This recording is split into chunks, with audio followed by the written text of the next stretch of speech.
ओम नमो भगवते वासुदेवाय।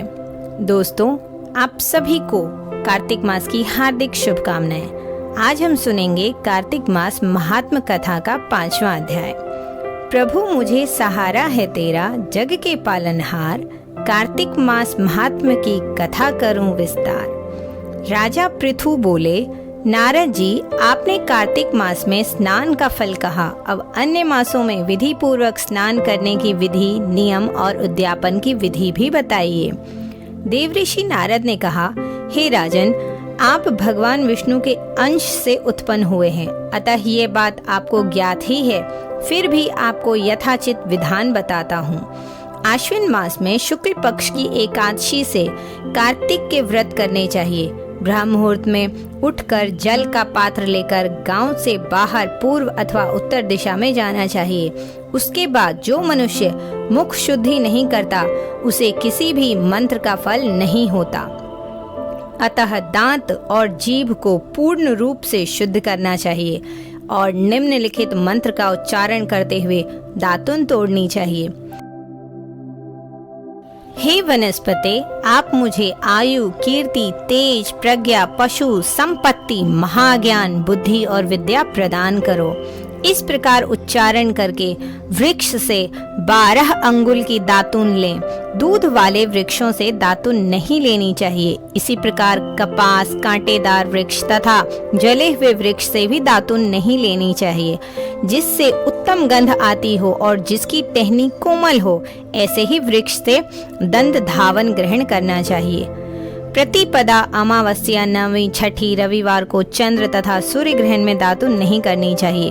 तत्पश्चात भली भांति स्नान करके फूल माला, चंदन और पान आदि पूजा की सामग्री लेकर प्रसन्न चित्त व भक्ति पूर्वक शिवालय में जाकर सभी देवी देवताओं की अर्घ, आचमन्य आदि वस्तुओं से पृथक पृथक पूजा करके प्रार्थना एवं प्रणाम करना चाहिए।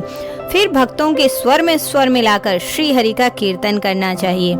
मंदिर में जो गायक भगवान श्री हरि का कीर्तन करने आया हो, उनका माला, चंदन, तांबूल आदि से पूजन करना चाहिए, क्योंकि देवालय में भगवान विष्णु को अपनी तपस्या, योग और दान द्वारा प्रसन्न करते हैं। परंतु कलयुग में भगवत गुणगान को ही भगवान श्री हरि को प्रसन्न करने का एकमात्र साधन माना गया है। नारद जी राजा पृथु से बोले, हे राजन, एक बार मैंने भगवान से पूछा कि हे प्रभु, आप सबसे अधिक कहाँ निवास करते हैं? इसका उत्तर देते हुए भगवान ने कहा, हे नारद, मैं बैकुंठ या योगियों के हृदय में ही निवास करता हूँ, अपितु जहाँ मेरे भक्त मेरा कीर्तन करते हैं, मैं वहीं अवश्य मिलता हूँ। जो मनुष्य चंदन माला आदि से मेरे भक्तों का पूजन करते हैं, उनसे मेरी ऐसी प्रीति होती है जैसे कि मेरे पूजन से भी नहीं हो सकती। नारद जी ने फिर कहा, शिरीष, धतूर, गिरिजा, चमेली, केसर, कंदार और कटहल के फूलों व चावलों से भगवान विष्णु की पूजा नहीं करनी चाहिए। जूही, मालती और केवड़ा के पुष्पों से भगवान शंकर की पूजा नहीं करनी चाहिए। जिन देवताओं की पूजा में जो फूल निर्दिष्ट है, उनसे ही उनकी पूजा करना चाहिए। पूजन समाप्ति के बाद भगवान से क्षमा प्रार्थना करनी चाहिए। हे सुरेश्वर, हे देव, ना मैं मंत्र जानता हूँ ना क्रिया, मैं भक्ति से भी हीन हूँ। मैंने जो कुछ भी आपकी पूजा की है उसे पूरा करें। ऐसी प्रार्थना करने के पश्चात साष्टांग प्रणाम करके भगवत कीर्तन करना चाहिए। श्री हरि की कथा सुननी चाहिए और प्रसाद ग्रहण करना चाहिए। जो मनुष्य उपरोक्त विधि के अनुसार कार्तिक व्रत का अनुष्ठान करते हैं, वह जगत के सभी सुखों को भोगते हुए अंत में मुक्ति को प्राप्त करते हैं। दोस्तों, ये था कार्तिक महात्म कथा का 5वां अध्याय। इससे पहले के अध्याय और आगे के अध्याय के लिए चैनल को सब्सक्राइब, वीडियो को लाइक और शेयर जरूर कीजिए।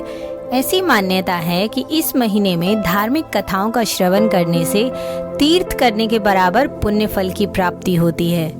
भगवान श्री हरि और माता लक्ष्मी की कृपा आप सभी पर सदा बनी रहे। ओम नमो नारायणाय।